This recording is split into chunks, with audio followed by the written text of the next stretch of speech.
ప్రభుత్వంతో టాలీవుడ్ సంబంధించినటువంటి ప్రముఖులు భేటీ అయ్యారు. ముఖ్యమంత్రితో సమావేశం కొద్దిసేపటి క్రితమే ముగిసింది. అయితే డిప్యూటీ సీఎం బట్టి విక్రమార్క కావచ్చు, అలానే మంత్రి కోమటిరెడ్డి తో ప్రస్తుతం ఇంకా కూడా వీరి యొక్క సంప్రదింపులు చర్చలు కూడా కొనసాగుతున్నట్లుగా తెలుస్తోంది. అనేక అంశాలపైన కూడా వీళ్ళు చర్చిస్తున్నారు. మరి కాసేపట్లోనే ఇది పూర్తి చేసుకుని సినీ రంగ ప్రముఖులందరూ కూడా బయటికి రాబోతున్నారు. అయితే ఈ ప్రస్తుతం ప్రధానంగా ప్రభుత్వం దృష్టికి తీసుకెళ్లినటువంటి అంశాలు కావచ్చు, లేదా ప్రభుత్వం ఏ రకంగా స్పందించింది. సో ప్రధానంగా ఏదైతే సంక్రాంతికి రాబోతున్నటువంటి సినిమాల విషయంలో కూడా ముఖ్యమంత్రి చాలా క్లారిటీగా బెనిఫిట్ షోల విషయం కావచ్చు, లేదా ధరలు పెంచే విషయం పైన వీటిపై ససెమరా అన్నట్లుగా మనకు సమాచారం అందుతోంది.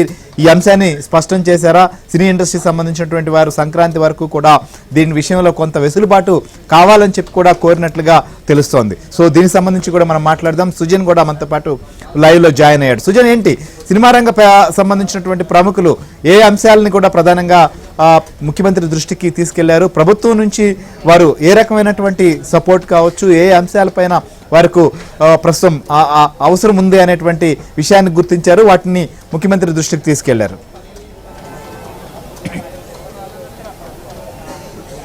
ఎస్ శ్రీహరి, ప్రధానంగా రాబోతున్న సినిమాలకు సంబంధించి ముందస్తుగా అంటే ఫస్ట్ ప్రియారిటీ రాబోతున్న సినిమాలు సంక్రాంతికి పెద్ద సినిమాలు రిలీజ్ అవుతున్నాయి కాబట్టి వాటికి సంబంధించిన బెనిఫిట్ షోలు, అదనపు షోలు, అలాగే టికెట్ రేట్లకు సంబంధించిన విషయాన్ని కూడా అయితే సమావేశంలో ప్రధానంగా చర్చకు వచ్చింది. ఈ విషయంలో రేవంత్ అసెంబ్లీలో ప్రకటించిన విషయానికే కట్టుబడి ఉంటానని చెప్పేసి తేల్చి చెప్పడం జరిగింది. ఎందుకంటే సినిమా ఇండస్ట్రీలో కూడా ఇదే విషయానికి అంటే ఆ టికెట్ రేట్ హైక్లు వద్దు, అలాగే అదనపు షోలు వద్దు, మిడ్ నైట్ షోలు వద్దు అనే విషయం ఎగ్జిబిటర్స్ నుంచి ప్రధానంగా ఒక సానుకూల స్పందన అనేది రేవంత్ రెడ్డికి లభించింది.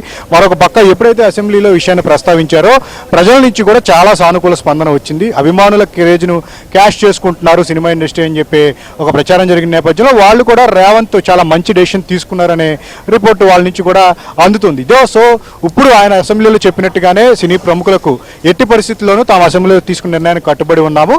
సో ఈ విషయం మీద రెండో డెసిషన్ అనేది లేదు అని చెప్పేసి తేల్చి చెప్పారు. ఈ విషయంలో సినీ ప్రముఖులు మరొకసారి పునరాలోచించాలని చెప్పి కోరినప్పటికీ కూడా ప్రస్తుతానికైతే మేము తీసుకున్న నిర్ణయానికి కట్టుబడి ఉంటామని చెప్పేసి చాలా క్లారిటీగా చెప్పేయడం జరిగింది. ఇక ఫస్ట్ నుంచి రేవంత్ చెప్తూ ఉన్నారు, సినిమా ఇండస్ట్రీ డెవలప్మెంట్కి కావాల్సిన అంశాలు ఏ ఉన్నాయో మీరు చెప్పండి, దానికి అనుగుణంగా మనం ప్రణాళికలు సిద్ధం చేస్తే సపోర్ట్ ఉంటుంది అని చెప్పేసి ఆయన చెప్పిన నేపథ్యంలోనే సినీ ప్రముఖులు తమకు తోచిన సలహాలు కొన్నిటిని రేవంత్ దృష్టికి తీసుకురావడం జరిగింది. ప్రధానంగా నాగార్జున యూనివర్సల్ స్టూడియో తరహాలోనే ఒక అతిపెద్ద అంతర్జాతీయ స్థాయిలో స్టూడియో ఉంటే బాగుంటుంది. మన సినిమాలు ఇప్పుడు పాన్ ఇండియా లెవెల్లో నేషనల్ అంటే అంతర్జాతీయ స్థాయిలో ఇప్పుడు త్వరలో రాబోతున్న రాజమౌళి, మహేష్ బాబు సినిమా ఇవన్నీ తెరకెక్కున్న నేపథ్యంలో సో అలాంటి స్టూడియో ఇక్కడ స్థాపిస్తే కనుక హైదరాబాద్ ఒక సినిమా హబ్ దేశంలోనే ఉంటుంది కాబట్టి సో ఆ రకంగా ఆలోచించాలని చెప్పేసి నాగార్జున కోరటం.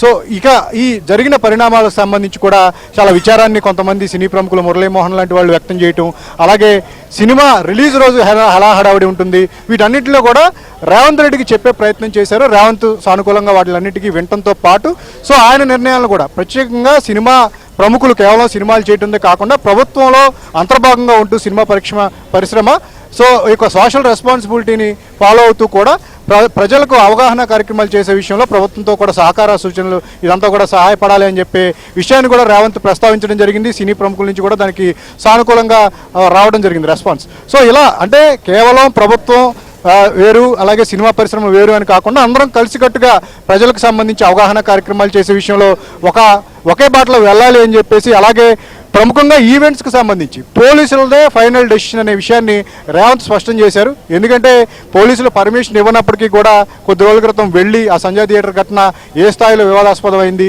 అటు రెండు పక్షాలకి సినిమా పక్షానికి సినిమా వాళ్ళకి అలాగే ప్రభుత్వానికి అలాగే పోలీస్ డిపార్ట్మెంట్కి కూడా చాలా డ్యామేజ్ను కలగజేసిన అంశం కాబట్టి ఈ విషయంలో కూడా రేవంత్ పోలీసులదే ఫైనల్ డెసిషన్, వాళ్ళు ఓకే అంటేనే మీరు ఈవెంట్లు పర్మిషన్ ఇవ్వాల్సి వస్తుంది అని చెప్పేసి విషయాన్ని కూడా తేల్చి చెప్పడం జరిగింది.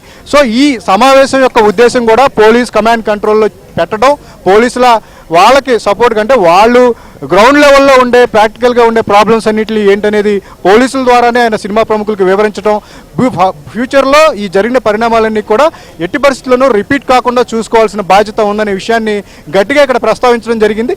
దీంతోపాటు అభివృద్ధికి సంబంధించిన విషయాలను కూడా రేవంత్ తొలగించి ఏమి కావాలన్నా సరే మేము సపోర్ట్ చేస్తామనే విషయాన్ని కూడా ఈ సమావేశంలో ఆయన చర్చకు తీసుకురావడం, వాటి నుంచి కూడా సలహాలు సూచనలు తీసుకోవటం, ఇక మరికొన్ని అంటే ఇప్పుడే కాకుండా భవిష్యత్తులో మరిన్ని సార్లు ఈ కోఆర్డినేషన్ మీటింగ్లు ఇలాగ జరగడం, సమావేశాలు నిర్వహించడం, అలాగే ఎఫ్డీసీకి సంబంధించి సమన్వయకర్తగా ఉంటూ సో ప్రభుత్వం తరపు నుంచి అలాగే సినీ ప్రముఖుల నుంచి ఒక కోఆర్డినేషన్ అనేది ఏర్పాటు చేసుకుని ఎక్కడ ఎలాంటి గ్యాప్ లేకుండా ముందుకు వెళ్ళాలనే విషయం కూడా ఈరోజు సమావేశంలో చర్చకు రావడం జరిగింది.